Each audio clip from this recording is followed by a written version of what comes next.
In the world of grand strategy, time is a weapon that cuts both ways.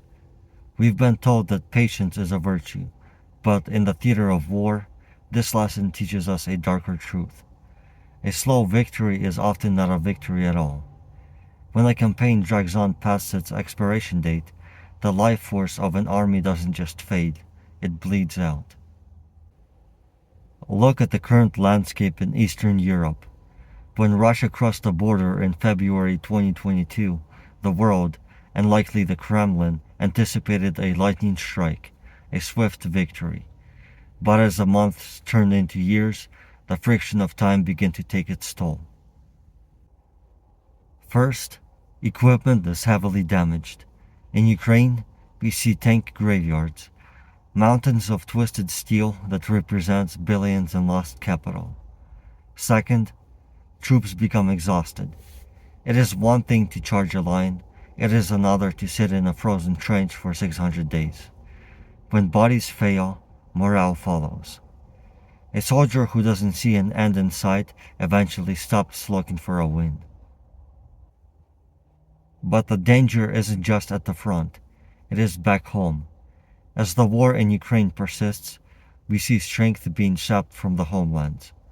For Russia, the life force is drained as the money is pulled from the domestic economy to fuel the furnace of the front line. Sanctions and war spending mean that people become poor. When the treasury runs dry, the home province, the heart of the nation, becomes vulnerable. We saw this with the Wagner Group mutiny in 2023, a direct result of internal friction and the stress of a campaign that refused to end. This is the drain in action. How do you avoid this slow death? This lesson is clear. Swiftness is the only antidote. You don't win a long war with more bullets. You win it before it becomes long by using tactics, intelligence, and propaganda. Intelligence allows you to strike the head, not the armor. Propaganda breaks the enemy's will before their body, and tactics ensure that every movement is a finishing blow. Ukraine has used this effectively with the high-speed counteroffensives in Kharkiv, using intelligence to find the gaps before the Russian siege mindset could settle in. Here is your war tip for the day. Never underestimate the length of the campaign. If you plan for a sprint and find yourself in a marathon, your forces will eventually break. Prepare for a swift win or prepare for a slow drain, because in war, time doesn't just heal, it kills. As we close the book on this lesson, the message is stark. Time is the enemy of the aggressor. Whether we look at the scrolls of ancient history or the satellite feeds of the Donbas today, the law of diminishing returns remains absolute. We see this play out in real time in the Russia-Ukraine war. What began as a projected 3-day operation has turned into a multi-year war of attrition. The result? We see exactly what this lesson warned. Equipment is broken, from the loss of flagship vessels like the Moskva to the depletion of Soviet-era tank stockpiles. More importantly, we see the exhaustion of the soul.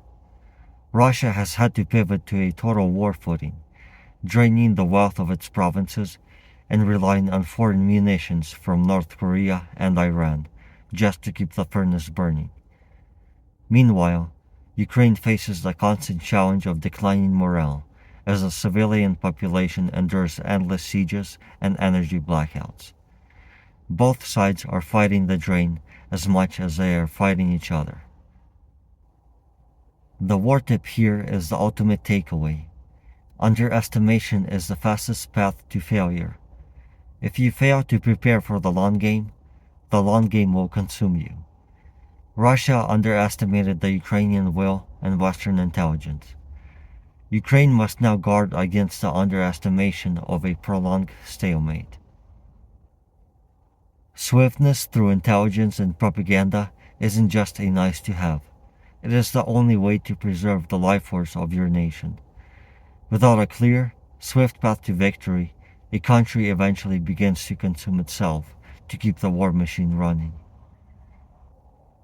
Remember, a war that lasts forever doesn't just destroy the enemy, it destroys the home. Victory is not just about who is left standing, but about what is left of them when the dust finally settles.